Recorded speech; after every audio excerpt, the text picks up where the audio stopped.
Right. Yes.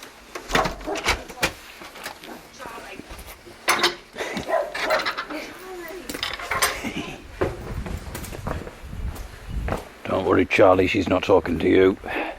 If you're a listener there, Charlie, you're probably getting quite intimidated, especially if you've got headphones on. Yeah. Listening maybe late at night, in a room by himself, in the dark, and all of a sudden switches on the podcast and suddenly a woman starts berating Charlie. Charlie is the next door neighbour's dog. And hopefully Claire, apologies again. Apparently yesterday it was difficult to hear Ellie. She doesn't say whether it's difficult to hear Ben. And I don't know whether that's because it is difficult to hear Ben or if she's just not interested in Ben. But it was quite a lively street party yesterday and I was trying my best to sort of... Oh, mind my head. Mind your head, listeners. There we are, because there's a bush sticking out. Hawthorn hedge. Hawthorn hedge. I was trying to keep my distance from everybody around me, so I was sort of looking around trying to do that. Also, it's quite a lively street party as well, so apologies that Ellie wasn't vocal. I mean, a part of me thinks it would be quite funny to try and get a transcript of the recordings. Talking of transcripts, I found an old recording on my phone. Sometimes a little piano idea comes to me, or a little melody, and I record it, even though I don't really write songs other than the occasional comedy song. I have all this music around my head, like albums worth of songs that mainly don't really have lyrics, but I can hear them in my head. I'm a musical genius, basically, is what I'm saying, my friends. If I wanted to turn my attention to that kind of thing, I could. But instead, I choose to use my time investigating Gina G and putting farmyard animals to death metal songs. And I think you'll all agree that's an excellent use of my time. But the reason I am talking about this particular piano melody is because in order to get the melody, I was singing the melody that I could hear in my head. You were almost scatting it. I suppose I was scatting it, yes. Part of me thinks maybe I should just release it like that, you know, I'm not very good at lyrics, if they're not kind of like comedy lyrics. I can't really think, if I was to write seriously, what it would be. But at the same time, I can't imagine a lot of the tunes that I have in my head doesn't really lend itself to comedy songs. There is a feature on one of the recording apps on my phone that has a transcription option. This is essentially the song that I had. Ya da da da da da da da da da da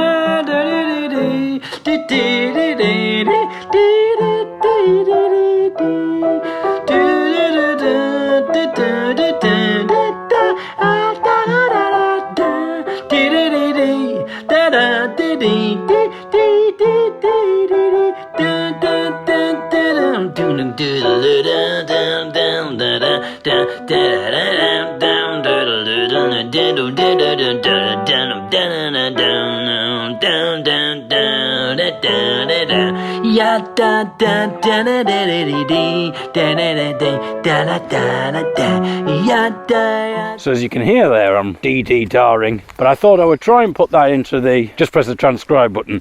I thought that also this might inspire some lyrics. I thought it might come up with a sequence of words. It might hear some words and I might go, that's actually a really good lyric. I could maybe now, Ellie, hand the phone to you. But I'm going to make sure to get in your face because it'd be a shame if Claire misses these amazing lyrics. Here, Claire, listen to this. Are you ready? I'm ready, so here we go. What are the lyrics to my new song? From your Let's see if this inspires anything. Hello, Yana. Dial another good thing. We didn't do deteriorating. Do you, Lulu? Do you, Lulu? Do you, do Daddy? Do you, do them down, and do down, there again. You didn't. You did, I didn't. Get on and on and turn it down a little, yeah, Dad. Are there any days, then anything done at the yard? Damn dear, Yana, turn on learning new DVD tour. Okay, I'll bear at the David Centre, etc. Here at the, do you know who you kneeling in here? There we go. I think that's almost presented itself as a lyrical anagram. Yeah. I reckon take some of that. We'll have a song there. I like the idea of something being done at the yard. Yeah. Something's been done at the And yard. it's yard with a capital Y. And the So David maybe it's Centre. What is? I love the idea of it. Yard. Oh yes, maybe it's Paul Temple. Crossover. Oh. I may have messed up some bits of it, but you know, Well, yeah. the gist of it. It's quite hard. You to get the read. gist, people. I like it though. You did. I didn't. There's a bit of an argument going on. Maybe that could be the detective saying you did, I didn't, Yeah. at the yard. One element that we could use is the screen reader on my phone, because it really goes for it. If I ask it to read the transcription, it really goes for it. It delivers it in great style. I mean, Ellie delivered it in style, but the voice here, listen to this, because I think we could maybe incorporate this into the song as well. Hello Yana dial, another good thing we didn't do, deteriorating. Do you lulu do do do do do do you lulu do you do daddy do you do them down and do down there again you. Did I didn't get on and on and on and turn it down a little. Yeah dad are there any days then anything done at the yard? Damn dear Yana, turn on learning new DVD tour. Okay, I'll bear at the David Centre, etc. Here at the do you know who do you kneeling in here. There we go. There we go. Wonderful stuff. If I can get some of those words, change the order around, I think we have a song there, my friends. Paul Temple. So we're now on to the remakes, the 2007 to 2013, I think, remakes of the original 1930s, 1940s Paul Temple episodes that have not survived. There is a fascinating recording from 1940 of a Paul Temple series that has survived, but the discs were on cardboard, and so the quality is absolutely terrible, but they've used all sorts of stuff to clean it up. But there's a wonderful bit where they talk about the card of one of the episodes. The disc was so damaged, there was folds in the card, so when it was playing back, the needle was just hitting the card and bouncing off, and so it was just playing sequences in all sorts of weird orders, a bit like the words there in a way. So when you actually played it back, it was just gibberish, and it would like play a phrase and then it would bounce off and play another phrase. So what they had to do was just keep doing it over and over again, and then they would go, right, we've got that little bit, and they just have to piece it together bit by bit. It must have taken absolutely ages. Obviously it's worth it. It's a labour of love, isn't it? It's very much worth it for Paul Temple, and I'd like to think someone would do that with these podcasts. If there was an issue and the files were all corrupt, and people 50 years, 100 years in the future, like, we used some really special technology to essentially piece, and we had to piece it together second by second, piece by piece, to get what you're currently listening to now. And I like the idea, maybe, and they go, they can't really hear Ellie, but then they'll have the technology to be able to improve that. So if you could stick around for another 50 years, Claire, then there'll be a bleak moment when these podcasts will be lost, but someone, some archivist, will find them and restore them to even better quality than you're getting them right now. As if that's possible. Can you imagine such a thing? I mean, the jokes won't have improved. Or maybe they will. Maybe someone will have like, oh, the files are all in weird orders, all the clips are in order. And they go, well, we assume he was saying this. And they've actually managed to make a funnier joke than I had done originally, if you can imagine such a thing. I mean, that would really confuse them if they hadn't heard the first bit of today's podcast, but they just suddenly started hearing all of the words like jumbled up, do, da, da, di, da, and down. And then, oh, bloody hell, we're going to have an absolute nightmare with this. Yeah. And they spend ages like trying to make sense of it, and then it's only like another few days later when they realise, oh, hang on a minute, we heard the first bit now, we weren't meant to make sense of that, it didn't make any sense, we've just completely wasted our time. But this has helped us conceive a new feature, listening to this current run of Paul Temple's, and really I feel that we should have had this idea long before now. But what inspired it was the fact in these new remakes, Crawford Logan, who plays Paul Temple, quite a heavy breather. Very heavy breath. Very expressive, in a lot of ways that radio actors are. You get that a lot when I've heard The Archers or something. Oh, gosh, yeah. There's a lot of heavy breathing, which is a bit weird because, they're around cows and stuff. There's all, but every time, someone would sit down, they can't just sit down, they have to make a point of, every time they sit down, just so the listener knows, right, I'm sitting down now. obviously they've also got to comment on everything that's going on. So it's like, Going over the bridge. we're going over the bridge, darling, and the car's on fire. Look over there. He's got a gun. And they've got so much time to explain what's going on. So much time to explain what's going on, which you would never have in there. And also, the cryptic clues as well. Like the other day, someone rung Paul Temple up when they were in bed and said, Temple, listen to the clock. Listen to the clock.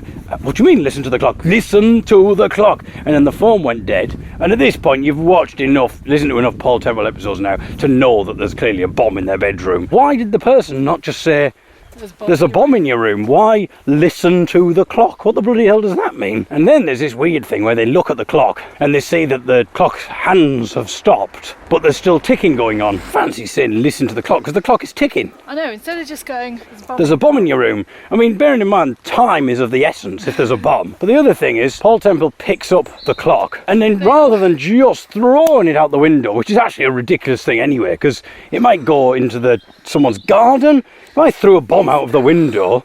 His neighbours, honestly, the amount of explosive he's thrown out of his window. Yeah, imagine a estate agent trying to sell that house. Well, there is the occasional bomb flying through the window, the occasional clock flying through the window that'll explode. The association would be... we've had a discussion, Temple, and we think you should move out because... He picks up the bomb. Now, you'd have thought you just throw it straight away. If you want to get rid of it, you do it straight away. But no, he does this whole thing. He's like, I've got it in my hand, okay. I'm going to throw it, here we go. He sounds really happy as well. It's like, you know, when you're in the swimming pool as a child with your parents and they're like, I'm going to pick you up and throw you away. Ready? Here we go. Yeah. And they throw you into the water. It's like that.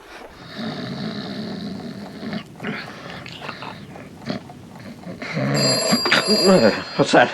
It's you, darling. You've been making the most extraordinary noises. Me? Yes. Surely I don't make a noise like a bell. I wouldn't put it past you. Telephone. Hello? Hello? Mr. Temple. Yes? Who's that? Mr. Temple. Listen. To the clock. What? Did you hear what I said? Listen to the clock. Who is that? Who? The devil. Paul, what is it? Well, it sounded to me like Worth. What did he say? He said, listen to the clock. Is that all he said? Yes. Well, what does he mean, listen to the clock?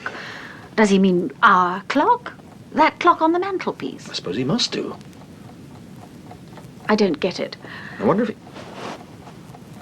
What time is it? What time does the clock say? Why, it's 11:15. 11:15? But it was 11:15 when we came to bed. All right, darling, there's no need to get excited. It only means that the clock stopped and... But it can't have stopped. We can hear it. We can... Paul, the hands aren't moving. The clock's ticking, but it must be... Stay where you are. What are you going to do? Don't move. Paul, darling! Right, I've got it. Okay. Here we go!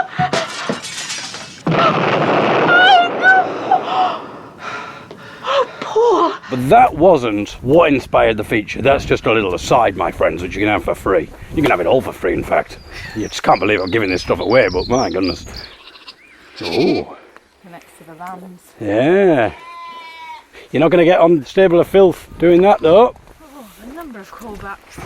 Exactly. So, because there's a lot of heavy breathing in this particular run of Temples, it makes it sound a little bit pornographic at times. And there was one particular incident recently which should not have sounded pornographic, but it did, and we're going to bring it to you right now. This is our first instalment. Unfortunately, we're getting to the end of the run of Temples, but we will keep listening out, and we shall bring you Porn Temple. But here is episode 1 of Porn Temple. Steve! I can't hold it! Paul, I can't hold it!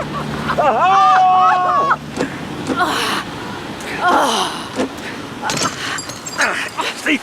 Quickly, darling! That's it, Steve! Now, hold on!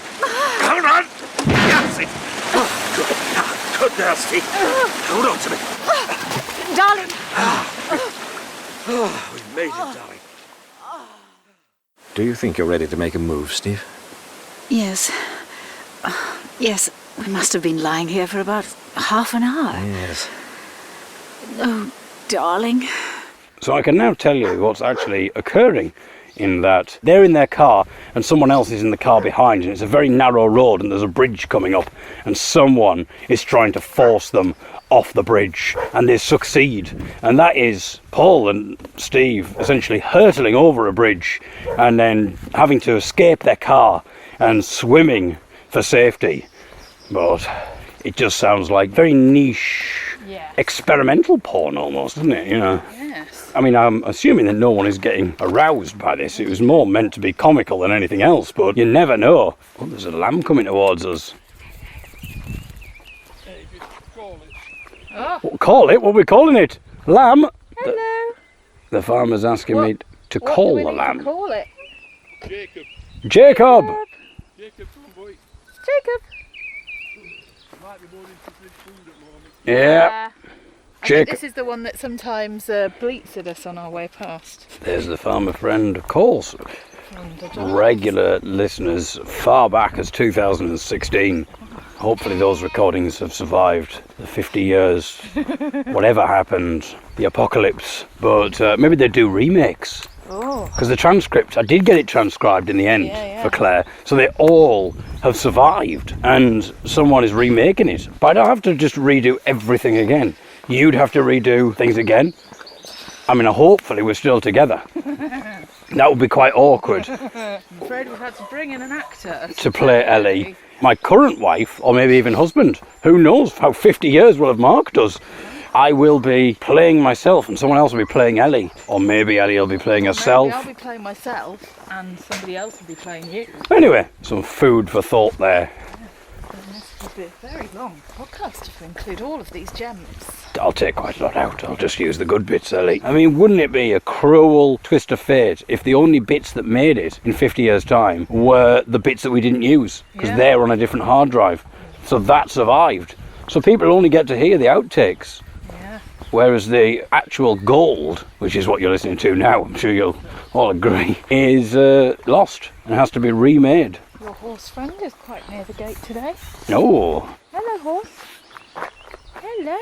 Oh, he's coming over. oh, the horse is coming over. Yeah. Hello. Would you like to say goodbye? To the listeners. He's eating the buttercups. Oh, he's come right in your face. My goodness. Oh, he's just belched in my ear. And now he's rubbing his ear and his neck on the gate. I mean, what would be good if you could give us a Lovely near? susurration. Oh, that's a lovely word, Ellie. Susurration.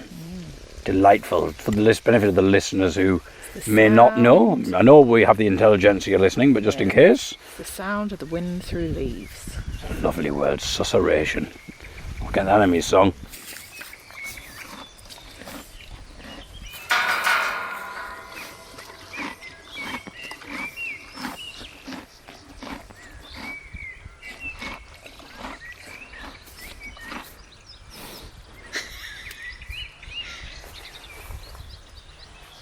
Goodbye.